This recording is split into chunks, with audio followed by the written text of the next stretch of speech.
जैसा कि आप जान रहे हैं कि ऑनलाइन पढ़ाई में हम लोग घर पर पढ़ाई कर रहे हैं अपने फ्यूचर चिंता करते हुए। तो आज हम बात करेंगे फिजिक्स के इंटरमीडिएट में चैप्टर फर्स्ट के लेक्चर नंबर 5 की। पिछले लेक्चर में हमने कुछ प्रॉब्लम सॉल्व की थी। उसमें हमने ये भी कहा था किसी कोई प्रॉब्लम हो तो हमारे व्हाट्सएप नंबर पर कमेंट करे, हमें प्रॉब्लम लिख के दे, हम उसको सेटिस्फाइड करेंगे। आज हम बात करते हैं उसी के आगे इलेक्ट्रिक फील्ड की। इलेक्ट्रिक फील्ड क्या होती है? तो आज जो टॉपिक होगा वैद्युत क्षेत्र, इलेक्ट्रिक फील्ड। इलेक्ट्रिक फील्ड कैसे बनती है, क्या कंडीशन होती हैं, बात करते हैं। इलेक्ट्रिक फील्ड, इलेक्ट्रिक के लिए हम बात कर रहे थे चार्ज की। क्यों क्या है? ये चार्ज है, इसके बारे में पढ़ चुके हैं। इसकी यूनिट कूलाम होती है, इसकी बीमा AT होती है। ये एक स्केलर क्वांटिटी है, अदिश राशि है। इसको पढ़ने के लिए एक चीज आपको थोड़ी और समझनी पड़ेगी, परीक्षण आवेश, जिसको हम कहते हैं टेस्ट चार्ज। टेस्ट चार्ज, परीक्षण आवेश क्या होता है? यानी हमें एक ऐसा चार्ज लेना है जिससे हमें टेस्ट करना है। टेस्ट चार्ज मतलब होता है बहुत छोटा सा चार्ज होगा, बिल्कुल एकदम छोटा आवेश, जिसको हमें टेस्ट करना है। जैसे कोई चीज़ टेस्ट करते हैं, मान लीजिए आपको मिठाई टेस्ट करनी है तो आप छोटा सा एक पार्टिकल लेते हैं, थोड़ा सा एक टुकड़ा लिया, उससे टेस्ट कर लिया। तो ऐसे ही हमें चार्ज में भी एक बहुत छोटा सा चार्ज लेना है। ये इतना छोटा आवेश होता है कि इसका स्वयं का अपना कोई वैद्युत क्षेत्र नहीं होता है, यानी ये इलेक्ट्रिक फील्ड जनरेट नहीं करता है। लेकिन जब ये किसी बड़े आवेश के पास, बड़े चार्ज के पास पहुंचता है तो वहां पर ये इलेक्ट्रिक फील्ड जो वहां जनरेट होती है उसमें रिएक्ट करता है। जैसे मान लीजिए इसको हम अगर मान लें Q0, Q0, ये एक बहुत छोटा आवेश है, इसको हमने परीक्षण आवेश कहा। इसकी क्वांटिटी जो है Q0 हमने कहा बहुत छोटी है, इसका यूनिट वही रहेगा जो चार्ज का होता है, कूलाम। इसकी विमा वही रहेगी जो AT होती है, ये क्वांटिटी वही रहेगी, स्केलर क्वांटिटी होगी। लेकिन इतना पता है ये बहुत छोटा आवेश है। इसको हम ऐसे कह सकते हैं, यह एक अत्यंत लघु काल्पनिक आवेश है जिसका स्वयं का कोई वैद्युत क्षेत्र नहीं होता है। अब ये रिएक्ट कैसे करता है देखिए। जैसे मान लीजिए Q चार्ज है, अब ये Q चार्ज क्या करता है, इसके चारों ओर इलेक्ट्रिक फील्ड लाइन जनरेट होती हैं ऐसे, यानी कहीं भी चार्ज है तो चार्ज से इलेक्ट्रिक फील्ड लाइन निकलती हैं। अब क्या होता है कि अगर ये चार्ज, ये समझ लो कि इसको हमेशा पॉजिटिव लेना है। अब ये पॉजिटिव चार्ज इसके पास हम लेकर आएंगे, तो अगर ये पॉजिटिव चार्ज है तो क्या करेगा, ये इसको प्रतिकर्षण के कारण दूर हटा देगा, यानी इस पर एक प्रतिकर्षण बल आरोपित करेगा और ये दूर हटेगा। और यदि ये माइनस चार्ज है, फिर इसके पास इस चार्ज को ले जाएं, इस टेस्ट चार्ज को, तो ये अगर पॉजिटिव है, ये निगेटिव है, तो क्या होगा, ये इसकी ओर आकर्षित होगा। यानी उस समय इलेक्ट्रिक फील्ड लाइन जो होंगी इस चार्ज के अंदर की ओर आ रही होंगी। यानी अगर जो चार्ज होता है, अगर वो प्लस चार्ज है तो उससे इलेक्ट्रिक फील्ड बाहर की ओर निकलती हैं, और अगर माइनस चार्ज है तो इलेक्ट्रिक फील्ड अंदर की ओर आती है। ये प्लस चार्ज था, यहाँ इस प्लस चार्ज टेस्ट चार्ज को ले गए तो ये इसको क्या कर रहा था, प्रतिकर्षित कर रहा था। यहाँ पर ये माइनस चार्ज था, जब हम टेस्ट चार्ज को लाए तो ये इसको अपनी ओर आकर्षित कर रहा है।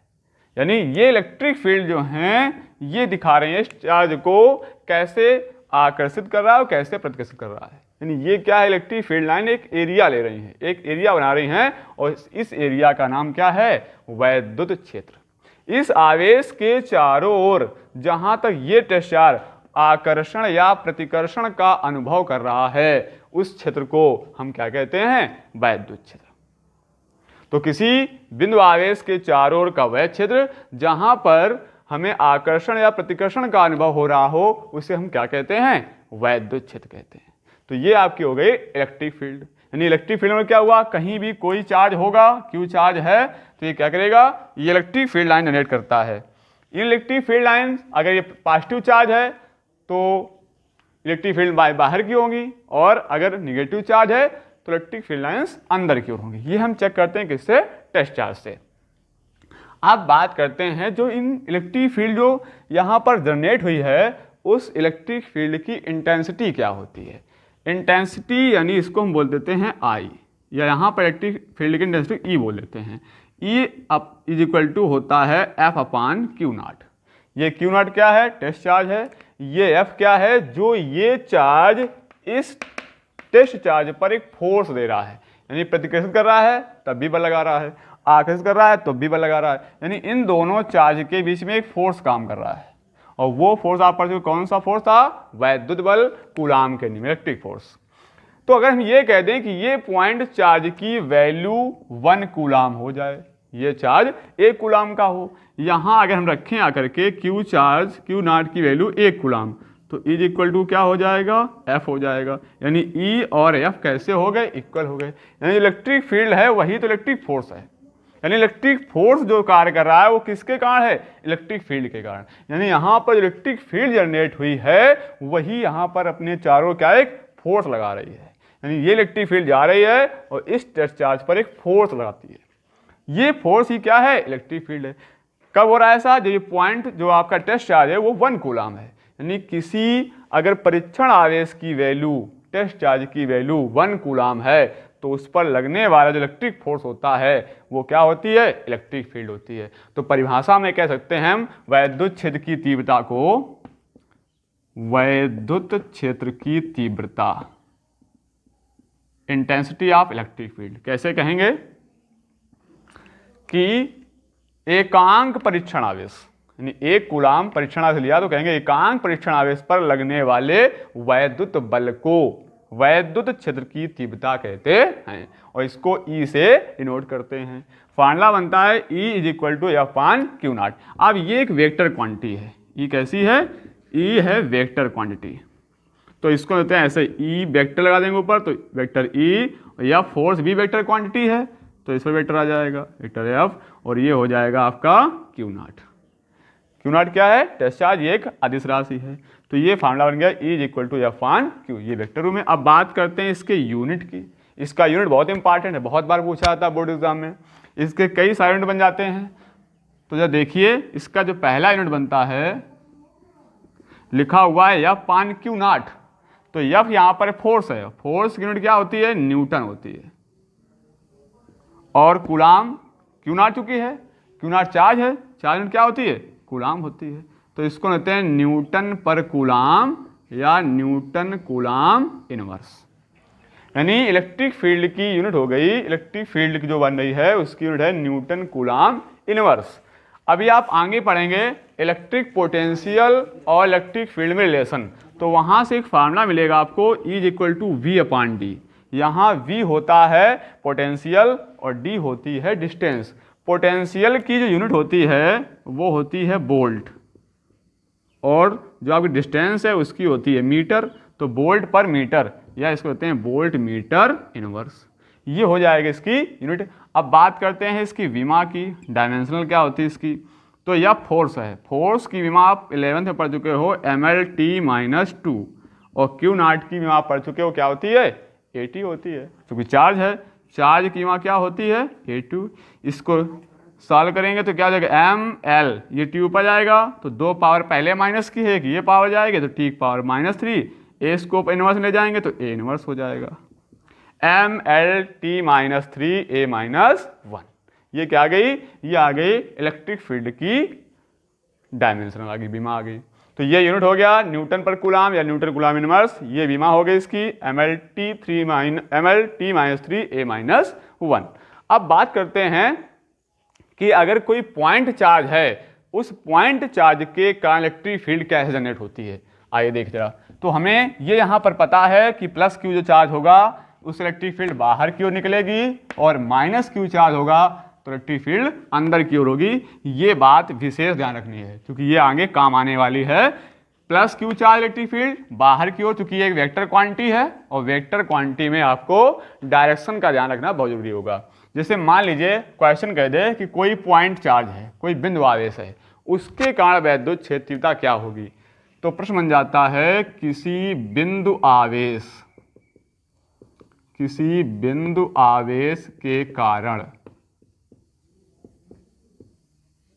उत्पन्न वैद्युत क्षेत्र, वैद्युत क्षेत्र की तीव्रता, वैद्युत क्षेत्र की तीव्रता का व्यंजक, इसका डेरिवेशन क्या होगा। तो आइए डायरेक्ट करते हैं किसी पॉइंट चार्ज के लिए। तो यहां पर हम एक क्यू लेते हैं पॉइंट चार्ज। ये क्या है? Point charge. पॉइंट चार्ज सबसे हम बता चुके हैं बहुत सूक्ष्म आवेश होता है, लेकिन किसके सापेक्ष? दूरी के सापेक्ष। अब मान लीजिए इससे r डिस्टेंस पर यहां एक कोई पॉइंट P ले लिया हमने। इस चार्ज के कारण इस पॉइंट पर हमें इलेक्ट्रिक फील्ड फाइंड करनी है। अब इलेक्ट्रिक फील्ड निकल रही है चारों तरफ, चाहे आप इधर पॉइंट ले लो, चाहे इधर पॉइंट ले लो, चाहे इधर कहीं पॉइंट ले सकते हो। वो डिस्टेंस हमने r ले ली है, r डिस्टेंस पर कोई P पॉइंट लिया है और इस P पॉइंट पर हमें फाइंड करनी है क्या? Electric field. E क्या होगी? अब अगर ये प्लस चार्ज है और यहां पर मान लीजिए हम कोई एक Q0 टेस्ट चार्ज रखें आकर के, तो क्या करेगा ये? इस पर फोर्स अप्लाई करेगा, यानी इस पर एक फोर्स लगेगा इन दोनों के बीच में, और ये फोर्स इस Q चार्ज को प्रतिकर्षित करेगा Q0 चार्ज को।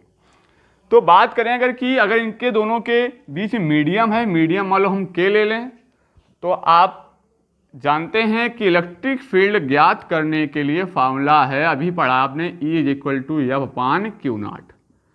इलेक्ट्रिक फील्ड आप तभी फाइंड कर सकते हो जब आपको F की वैल्यू पता हो, Q0 की वैल्यू पता हो। F क्या होता है? दो पॉइंट चार्ज के बीच कार्य करने वाला इलेक्ट्रिक फोर्स, वैद्युत बल। Q0 क्या है? जो आपने टेस्ट चार्ज लग रखा है, यानी Q0 तो Q0 ले ही रखा है, यही रहेगा। अब F यहाँ पर आपको पता करना है, तो हमें क्या पता करना है? इस Q चार्ज के कारण इस परीक्षण आवेश Q0 पर लगने वाला वैद्युत बल। तो लिख देते हैं बिंदु आवेश Q के कारण परीक्षण आवेश Q0 पर लगने वाला वैद्युत बल, कूलाम के नियम से पढ़ाया आपने। कूलाम के नियम से क्या होता है? दो बिंदु आवेशों के बीच लगने वाला वैद्युत बल 1/4 πε0 के Q × Q0/r²। ये फोर्स इन दोनों के बीच में अप्लाई हो रहा है। क्यों लग रहा है फोर्स? क्योंकि ये प्लस Q चार्ज है, इलेक्ट्रिक फील्ड ऐसे जा रही होगी, इससे यहाँ से इलेक्ट्रिक फील्ड जैसे इस Q0 पहुंचेगी, ये भी पॉजिटिव है, तो ये इलेक्ट्रिक फील्ड इसको क्या करेगी? ऐसे प्रतिकर्षित करेगी, यानी फोर्स के कारण ये Q0 प्रतिकर्षित हो जाएगा और इस बल से प्रतिकर्षित होगा।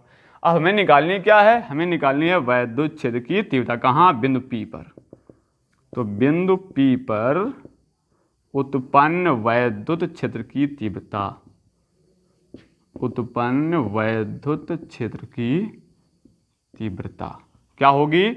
E = F/Q0। क्या करना हमें? कुछ नहीं करना है कि ये F की जो वैल्यू हमने निकाली थी वो यहाँ पर F की जगह पर रख देनी है। तो ये हो जाएगा E = F की वैल्यू 1/4 πε0 के Q × Q0 से तो r², और ये तो रख गई F की वैल्यू, और अपान में क्या था? Q0 था, तो यहाँ दिया हमने Q0। ये Q0 से Q0 कैंसिल हो जाएगा, तो बच जाएगा आपके पास E = 1/4 πε0 के Q/r²। ये 1/4 πε0 के कांस्टेंट होता है, 1/4 πε0, इसकी वैल्यू जानते हो 9 × 10⁹ होता है। कि यहाँ पर मीडियम है, मीडियम का परावर्तांक है, Q आपका ये पॉइंट चार्ज है, और R डिस्टेंस जहाँ पर आप इलेक्ट्रिक फील्ड निकालने जा रहे हो। अगर यहाँ पर मीडियम एयर है या वैक्यूम है, तो वायु अथवा निर्वात के लिए, उसके लिए हम जानते हैं कि ये की वैल्यू 1 होती है। जब यहाँ के 1 रख देंगे तो E = क्या हो जाएगा? 1/4 πε0 Q/r²। ये आ गई इलेक्ट्रिक फील्ड, यानी इसकी वैल्यू हमें पता है कि 1/4 πε0 होता है 9 × 10⁹। तो बचा क्या? Q और R। यानी हमें ये चार्ज बता दिया जाए, सपोज दैट कोई कह दे कि ये चार्ज 3 कूलाम का है, 2 कूलाम का है, कितना भी है, और यहाँ से 10 सेंटीमीटर दूरी पर या 1 मीटर दूरी पर या 2 मीटर या 0.2 मीटर कोई भी डिस्टेंस आ दे, वहां पर आपको इलेक्ट्रिक फील्ड निकालनी है। तो ये इसकी वैल्यू रखेंगे 9 × 10⁹।